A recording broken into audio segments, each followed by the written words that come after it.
महाराष्ट्र राज्यातील लोकसभा मतदारसंघापैकी एक असलेल्या मावळ लोकसभा मतदारसंघातून कामगार नेते शिवाजीराव जाधव हे ऑल इंडिया फॉरवर्ड ब्लॉक या पक्षाकडून उमेदवारी अर्ज दाखल करणार आहेत। शिवाजीराव जाधव यांना AIFB व्यतिरिक्त शेतकरी कामगार पक्ष, भारत राष्ट्र समिती पक्ष यांच्यासह मावळ संघटना, महाराष्ट्र सावकारग्रस्त शेतकरी समिती, क्रांतीसूर्य सोशल फाउंडेशन आणि क्षत्रिय मराठा फाउंडेशन यांचा पाठिंबा मिळाला असून या सर्वांच्या सहकार्याने आपण 2024च्या लोकसभा निवडणुकीचे चित्र बदलून परिवर्तन घडवू असा विश्वास त्यांनी पत्रकार परिषदेत व्यक्त केला।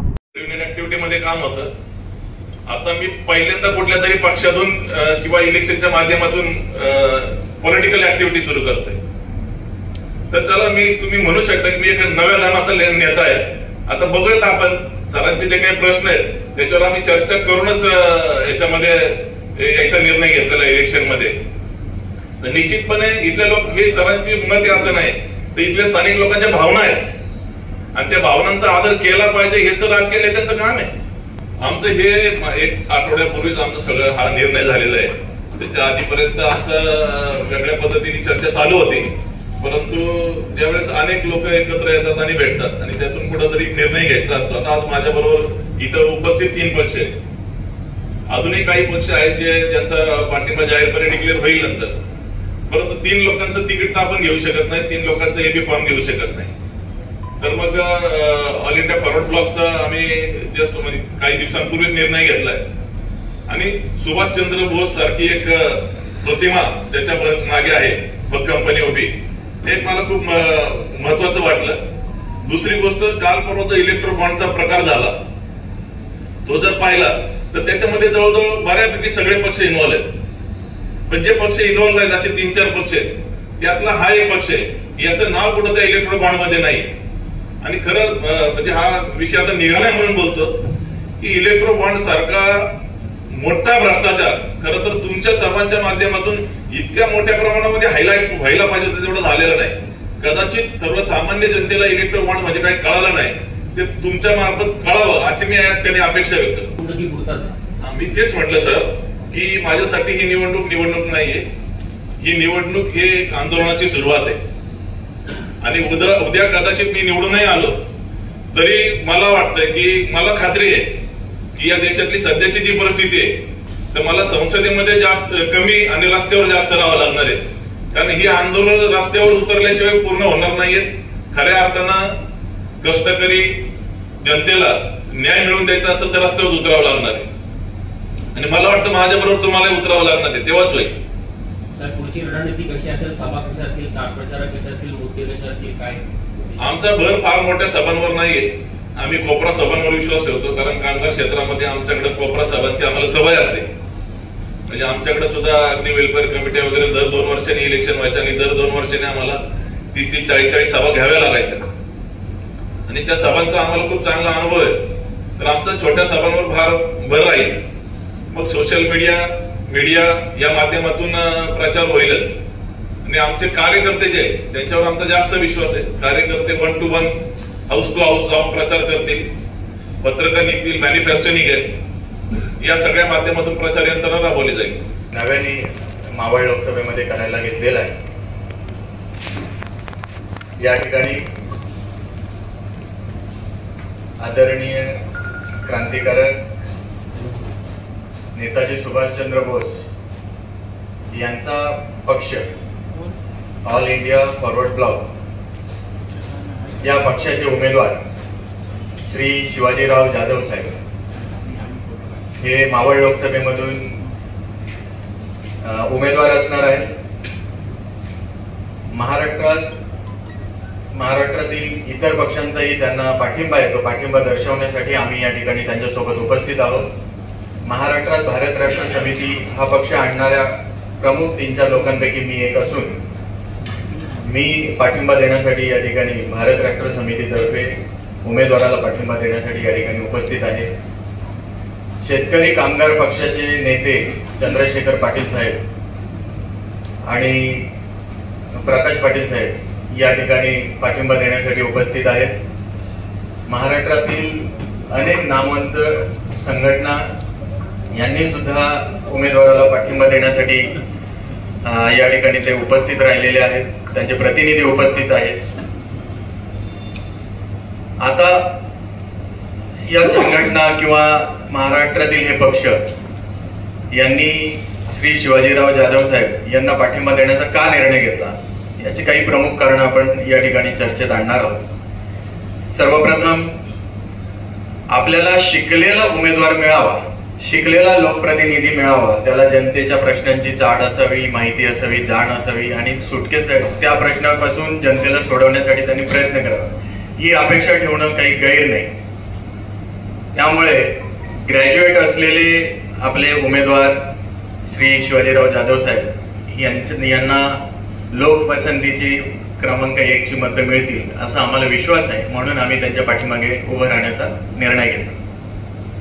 दुसरी गोष्ट की आता जे राजकारण चालू आहे, प्रस्तावित पक्ष आणि प्रस्तावित नेते त्यांची हयात इथून तिथे उड्या मारण्यात गेली. ते स्वतःच्या अस्तित्वासाठी आणि स्वतः कमवलेलं जपण्यासाठी, वाढवण्यासाठी इथून तिथे उड्या मारतात. लोकांच्या प्रश्नांकडून त्यांचं दुर्लक्ष झालेलं हे सर्वांना दिसत आहे. काही उघड बोलतात, काही बोलत नाहीत, परंतु ही वस्तुस्थिती आहे. श्री शिवाजीराव जाधव साहेब हे अशा नेत्यांपैकी नाहीत आणि ऑल इंडिया फॉरवर्ड ब्लॉक हा पक्ष बेदाग पक्ष आहे. त्यामुळे त्यांच्या पाठीशी उभं राहण्याचं हे दुसरं कारण. तिसरं कारण, यांनी एक पतसंस्था चालू केली आणि ती यशस्वीरित्या अनेक वर्ष चालवली.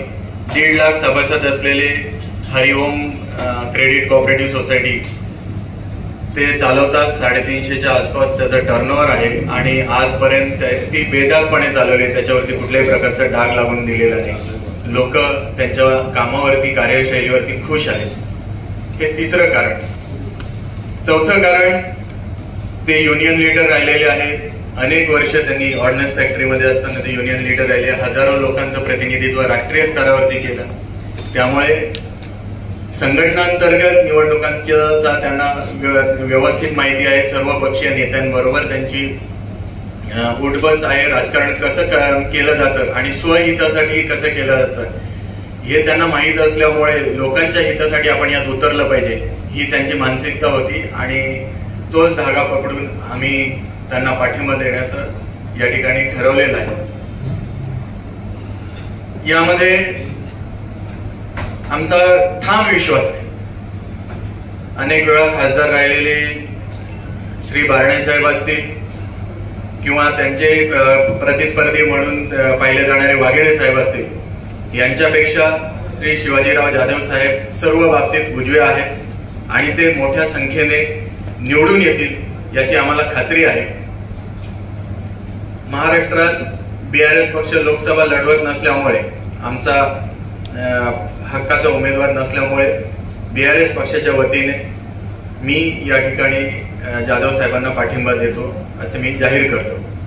पाठिंबा देण्याबरोबरच काही प्रश्न ज्याची उत्तर ते खासदार झाल्यानंतर त्यांच्याकडून आम्हाला हवे याची पहिल्यांदा खात्री करून त्यांच्याशी बोलणं करून झाल्यानंतरच आम्ही पाठिंब्याचा निर्णय घेतलाय. ते प्रश्न कोणते?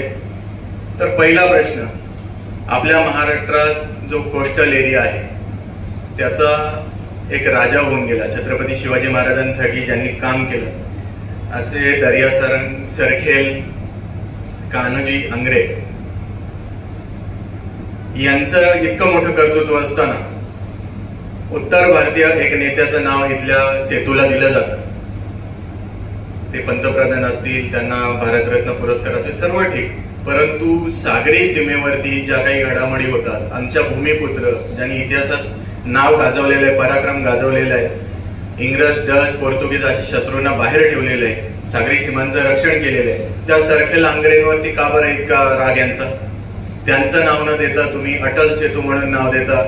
अटल बिहारी वाजपेयींचं या ठिकाणी काय काम आहे? त्यामुळे आमची पहिली मागणी श्री शिवाजीराव जाधव साहेब यांच्याकडे हेच होती की उमेदवार झाल्यानंतर, निवडून आल्यानंतर तुम्हाला आमच्या ह्या प्रश्नावरती फाईट करायची. अटल सेतूचं नामकरण सरखेल कान्होजी आंग्रे सेतू असं व्हावं ही आमची पहिली मागणी. दुसरी मागणी, या ठिकाणी आता एअरपोर्टचं काम चालू आहे, तिथे काम करणारे कॉन्ट्रॅक्टर, दलाल यांना भरपूर पैसे मिळत आहेत, परंतु ज्यांच्या जमिनी गेल्या अशा भूमिपुत्रांचा प्रश्न मात्र तसाच पडून राहिला. त्यातल्या कित्येक जणांना अजून मोबदला मिळाला नाही, ज्यांना मिळाला त्यांना तटपुंजा मोबदला मिळाला. या प्रश्नावरती तुम्ही आमचे खासदार म्हणून जोरदार लढाई द्यावी, भूमिपुत्रांना न्याय द्यावा. आम्ही जे जे पक्ष संघटना तुमच्या सोबत आहोत त्या ठिकाणी लढाईही सोबत राहू हे सांगून आम्ही यांना पाठिंबा देत आहोत. कारण याच्या अगोदर असलेले खासदार आणि त्यांचे प्रतिस्पर्धी यांच्याकडून आम्हाला आता काही अपेक्षा राहिली नाही. त्यांची कारकीर्द आम्ही पाहिलेली आहे. त्यामुळे या अपेक्षा आम्ही शिवाजीराव जाधव साहेब यांच्याकडे ठेवून त्यांना पाठिंबा देतो. मला या ऑल इंडिया फॉरवर्ड ब्लॉक पक्षाचं मला पहिल्यांदा मनापासून अभिनंदन करायचं आहे. या महाराष्ट्राच्या 48 लोकसभा मतदारसंघापैकी एकही मतदारसंघ आमच्या नेत्यांना सोडवून घेता आला नाही की ज्याच्यावर लाल बावटा आम्हाला मतपत्रिकेत आणता येईल. आणि तुमचं आधी मी अभिनंदन करतो की लाल बावट्याचा एक उमेदवार आता 48 पैकी एका बॅलेट पेपरवर येणार आहे. आणि हेच प्रमुख कारण आहे माझ्यासारख्या कार्यकर्त्याचं सपोर्ट करण्याचं. सपोर्ट करण्याचं आणखीन एक कारण असं आहे की जाधव साहेब वरच्या बाजूला म्हणजे वरच्या 3 मतदारसंघात मावळ, पिंपरी आणि चिंचवडमध्ये मला त्यांचं काम माहिती आहे, त्यांचं तिथलं नेटवर्क माहिती आहे. ही निवडणूक मोघम नाही, ही निवडणूक दुरंगी तर अजिबातच नाही आहे. ही निवडणूक तिरंगीच आहे. आणि वरच्या 3 मतदारसंघांमध्ये आमचे उमेदवार 2.5 लाखाच्या आत येत नाही हे मी तुम्हाला सांगतो. आता प्रश्न काय राहतोय, आमची लाल बावट्याची या 3 मतदारसंघातली जी मतं आहेत ती एकटी लढून 2.25 लाख आहे. आणि असं असताना आम्ही ही जिंकण्याचीच लढाई लढतोय. आणि ही लढाई जिंकण्याची होऊ शकते जर लाल बावट्यानं योग्य उमेदवाराच्या मागे राहिलं तर. दरवेळी शेका पक्षानं किंवा लाल बावट्यानं काँग्रेसवाल्यांच्या दारात किंवा शिवसेनेच्या दारात वाजंत्र्यासारखं उभं राहणं, कार्यकर्त्यांना उभं करणं म्हणजे पक्ष चालवणं नाही. आणि माझं या त्यांच्या कार्यपद्धतीसाठी आमच्या नेत्यांचा मी त्यांचा विरोध करतोय. आणि या मतदारसंघापुरतं आम्ही एक प्रयोग करतोय. 48 पैकी आम्ही कुठेही महाविकास आघाडीचं, इंडिया आघाडीचं कधी बिघडवत नाहीये. आम्ही आमचं अस्तित्व शोधण्याचा आणि ते राखण्याचा प्रयत्न करतोय. ते राखण्याचा एक भाग म्हणून आम्ही तुमच्या बरोबर आम्ही तुम्हाला पाठिंबा देतोय. माझं शेतकरी कामगार पक्षाच्या आणि लाल बावट्याच्या वर ज्यांचं प्रेम आहे, ज्यांच्या कित्येक पिढ्याची निष्ठा त्यांच्यावर आहे, अशा सर्व मतदारांना माझं आव्हान आहे. महाराष्ट्रामध्ये हा एकच मतदारसंघ आहे की ज्याच्या बॅलेट पेपरवर लाल बावटा आलेला आहे. तुम्ही तुमच्या हक्काचा उमेदवार हेच होऊ शकतात. आणि त्या हक्काच्या उमेदवाराला तुम्ही सपोर्ट करा, साथ द्या आणि परत लाल बावटा एकदा परत जोमानं आपण उभा करण्याचं राजकारण करू. आणि त्याचे पुढचे पडसाद तुम्हाला विधानसभेत सुद्धा दिसतील एवढं मी सांगतो आणि थांबतो. म्हणतो असं कार्यक्रम मीटिंग आहे आपली, म्हणतो तुम्हाला यायला जमेल का? मी म्हटलं ठीक आहे, म्हणून पनवेलला आहे तर मी वेळात वेळ काढून येईल. आणि त्या निमित्ताने मी आलो. त्या निमित्ताने या मीटिंगसाठी मी उपस्थित राहिलो. कारण लाल बावटा आत्ता चंद्रकांत पाटील साहेबांनी सांगितलं की आम्ही का या उमेदवाराच्या पाठीमागे राहतो. त्याचं कारण असं आहे की शेका पक्षाची मतं किंवा लाल बावट्याची आम्ही संघटक असल्यामुळे आम्हाला थोडी तरी त्याची चीड असते की आपण पैशावर विकले जाणारे नाव. आणि लोकांसाठी आपल्याला न्याय मिळवून द्यायचा, आपल्या स्वतःसाठी करायचं नाही. आणि आजची महागाई किंवा जे काही चाललेलं आहे मोदी साहेबांचं किंवा आपल्या या महाराष्ट्रातल्या राजकारणातलं, आणि त्याच्यासाठी हा उठाव म्हणून आम्ही त्यांच्या मागे राहतो. आणि लोकांचे प्रश्न उपस्थित कोण करणार? पैसाच म्हणजे सर्वस्व नाही. सर्वसामान्यांचे जे काय हे परिस्थिती आहे ते आपण डोळ्यांनी पाहत असताना आपण नुसतं पैशाच्या मागे, तुम्ही 70,000 करोड कमवले पण लोकांना त्याचा फायदा नाही. आणि तसं होऊ नये म्हणून आपण प्रामाणिक जो माणूस आहे आणि नवीन असल्यामुळे आम्हाला त्यांच्या पाठीमागे राहायची इच्छा आहे आणि म्हणून आम्ही हा सपोर्ट करत आहोत. वार्तांकन ब्युरो रिपोर्ट, पनवेल.